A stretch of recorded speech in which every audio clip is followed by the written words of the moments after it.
The evening sun bled across the sky like a wound that wouldn't heal, painting the dusty plains in crimson light. Emily stumbled down the dirt road, her torn dress clinging to her trembling frame, her breath ragged from sobs she could no longer control. The bruises on her arms and the blood on her lip told a story no one had listened to, until now. She had fled from the place she once called home, a cabin that echoed with cruelty and fists instead of love. All she wanted was silence, but even silence felt like it hurt. A horse's hooves broke the stillness, steady and slow. She flinched at the sound, shielding her face out of instinct. But the voice that followed was deep, calm, and gentle, a stark contrast to the violence she'd known. "Miss, are you hurt?" the cowboy asked, his tone low, almost reverent. He dismounted carefully, as though approaching a frightened deer. His name was Luke Carson, a man known more for his quiet strength than for words. His eyes, storm gray and kind, caught hers, and in them, for the first time in years, she saw no threat. Luke didn't ask too many questions. He just offered his coat and lifted her onto his horse with a tenderness that made her cry harder. "Easy now," he murmured. "Ain't nobody gonna touch you while I'm around." The ride back to his ranch was silent except for the wind in her soft sobs. When they arrived, he helped her down, guiding her to the porch where a lantern flickered like a small promise. She hesitated, expecting another blow, another shout, but Luke only said, "You're safe here, ma'am. No one kneels here unless it's to pray." That night, she barely slept. Every creak of the floorboards made her heart jump. She had learned to fear the sound of boots, the closing of doors, the tightening of belts. Yet when she peeked out from the small room Luke had given her, she saw him sleeping by the fire, gun across his lap, guarding, not threatening.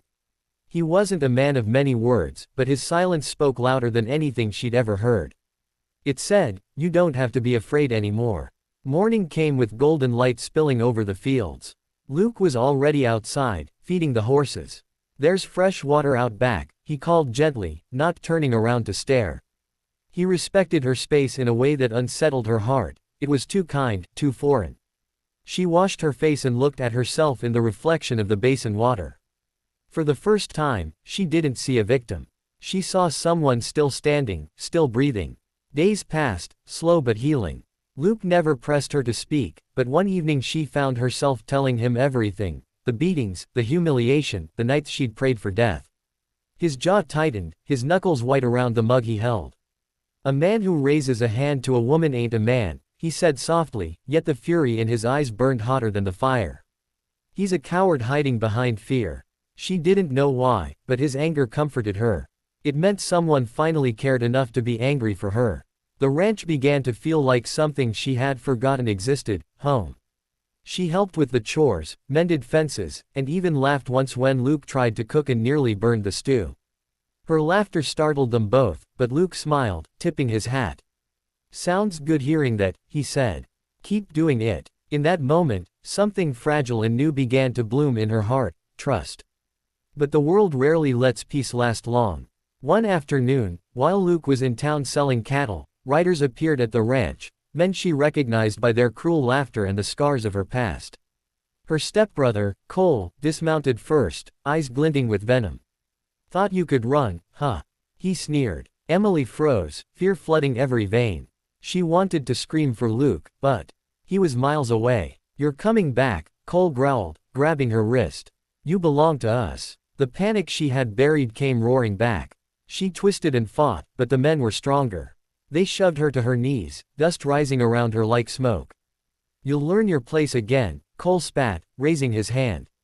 For a moment, time stopped, and then the sound of a gunshot split the air. A voice, steady and fierce as thunder, echoed across the yard. "Touch her again, and you won't see another sunrise." Luke sat tall in the saddle, rifle aimed, eyes burning with fire. Emily gasped. He'd returned early, and he looked every bit the storm she needed. The men hesitated, glancing between his steady aim and her trembling form. Luke dismounted slowly, gun still raised. "You laid her low once," he said coldly, stepping closer. "You won't ever again." Cole tried to sneer, but the tremor in his hand betrayed him. "She's ours," he began, but Luke cut him off. "She's no one's property. Not yours. Not mine. She stands on her own 2 feet now." Tears blurred Emily's vision as Luke stood between her and her tormentors. In that instant, she understood, he wasn't saving her because he pitied her. He was standing beside her because he believed in her. The men backed away slowly, muttering threats they no longer had the courage to carry out. When they were gone, Luke knelt beside her, his hand gentle on her shoulder. "You'll never kneel to anyone again," he said quietly.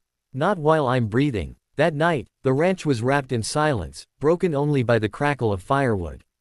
Emily sat by the hearth, staring into the flames, her hands still trembling from what had happened.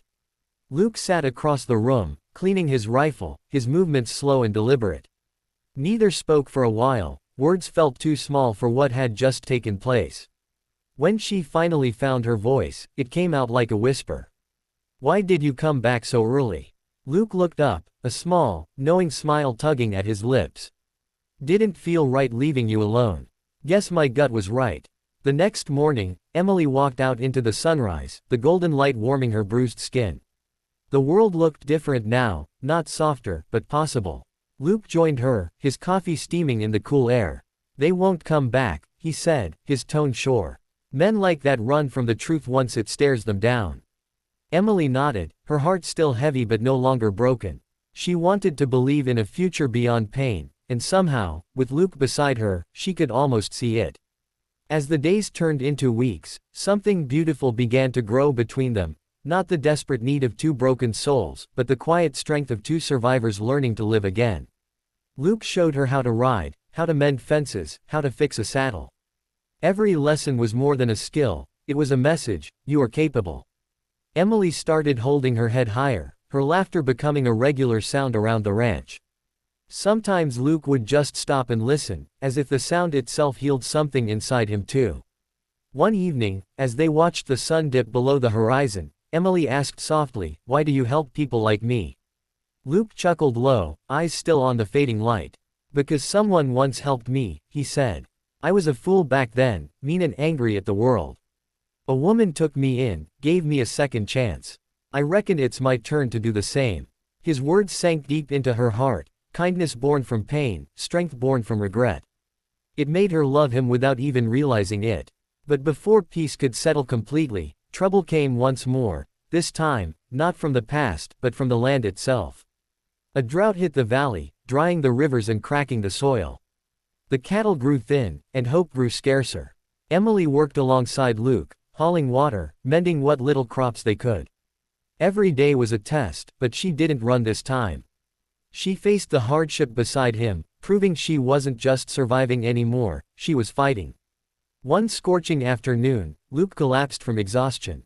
Emily ran to him, panic rising. She dragged him to the shade, cooling his forehead with trembling hands. "Don't you dare leave me," she whispered fiercely. He opened his eyes weakly and smiled. "Guess I taught you to be stubborn," he rasped.